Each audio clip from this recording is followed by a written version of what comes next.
we have the Ajuran Empire. The Ajuran Empire, or the Ajuran Sultanate, was a Somali empire located in southern Somalia that began to form around the 13th century. Its capital was the famous Eastern African city of Mogadishu.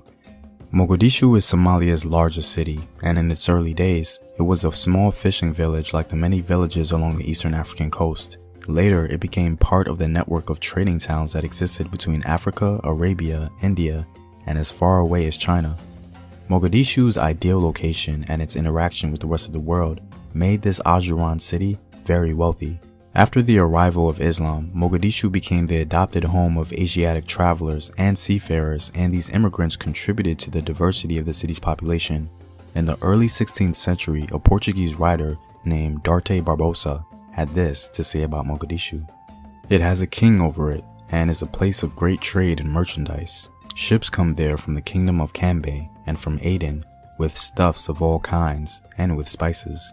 And they carry away from there much gold, ivory, beeswax, and other things upon which they make a profit.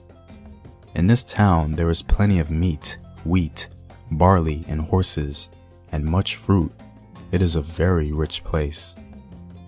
Out of all the Muslim Somali states, Ajuran became the largest and the longest standing, continuing for about 300 years.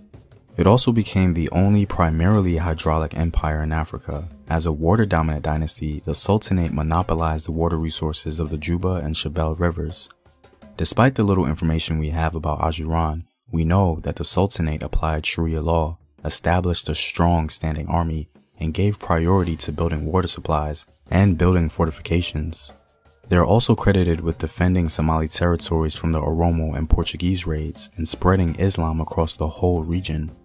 Ajuran was active in the Eastern African gold trade and was well aware of various medieval trade routes. The Ajuran Sultanate became the second group of Africans to ever defeat a European force in a naval battle when they faced off against the Portuguese.